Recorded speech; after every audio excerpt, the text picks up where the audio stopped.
আগামী 12ই ফেব্রুয়ারি ত্রয়োদশ জাতীয় সংসদ নির্বাচন ও গণভোট 2026 অনুষ্ঠিত হবে। এই লক্ষ্যে আজকে টেকনাফ উপজেলায় ভোটগ্রহণকারী কর্মকর্তাগণের আজকের এই প্রশিক্ষণ। আমরা ভোটের জন্য সব ধরনের প্রস্তুতি গ্রহণ করেছি। আমরা সরকারি বিধিবিধান মোতাবেক প্রিজাইডিং, সহকারী প্রিজাইডিং এবং পোলিং অফিসার নিয়োগ করেছি এবং তাদের প্রশিক্ষণ চলতেছে।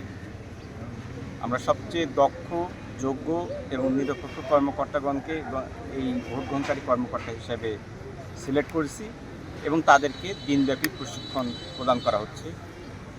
ভোট গ্রহণের মালামাল গ্রহণ থেকে শুরু করে ভোট গ্রহণ, গণনা এবং ফলাফল সার্বিক বিষয়ে তাদেরকে এই প্রশিক্ষণ প্রদান করা হচ্ছে এবং তারা যেন নিরপেক্ষতার সাথে দায়িত্ব পালন করে আমরা সেই নির্দেশনা দিয়েছি।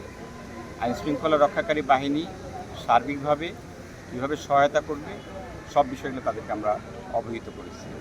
আমরা আশা করি কক্সবাজার জেলায় সুষ্ঠু পরিবেশে আগামী 12ই ফেব্রুয়ারি নির্বাচন অনুষ্ঠিত হবে। মন্ত্রণালয় এবং নির্বাচন কমিশন থেকেও নির্দেশনা এসেছে তাদেরকে সর্বোচ্চ সতর্কতা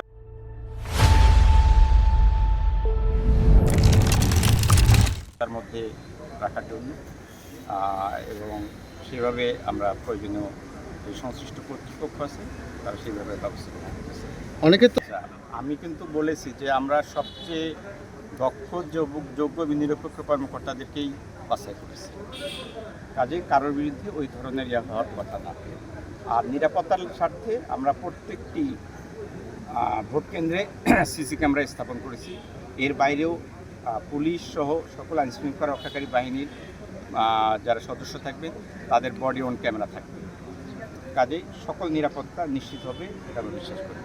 একটা প্রশ্ন হলো স্যার, বাহিনী, সহকারী রিটার্নিং অফিসার সকলে মিলে ঝুঁকিপূর্ণ এগুলা বা ঝুঁকিপূর্ণ বলবো না, অধিক গুরুত্বপূর্ণ বা গুরুত্বপূর্ণ সেভাবে আমরা সিলেক্ট করে প্রয়োজনীয় পদক্ষেপ গ্রহণ করছি। কেমন প্রত্যাশা নির্বাচন আমরা এখানে একটি সুষ্ঠু পরিবেশে ভোট গ্রহণ হবে এটা আমরা সব ধরনের প্রস্তুতি গ্রহণ করছি। স্যার সর্বশেষ প্রশ্ন, রক্ষাকারী বাহিনীর সাথে বসেছি এবং নির্বাচন সুষ্ঠু সুন্দর হওয়ার জন্য যত ধরনের পদক্ষেপ সবগুলো আমরা গ্রহণ করছি। আর টেকনাফে যে সেন্ট মার্টিনের যে মালামাল আপনারা জানেন, সেন্ট মার্টিন দ্বীপ কেন্দ্র, ওখানে আমাদের প্রিজাইডিং অফিসার, সহকারী প্রিজাইডিং এবং আইনশৃঙ্খলা রক্ষাকারী বাহিনী ওখানে আমাদেরকে নৌবাহিনী, কোস্টগার্ড সব ধরনের সহায়তা দিবে।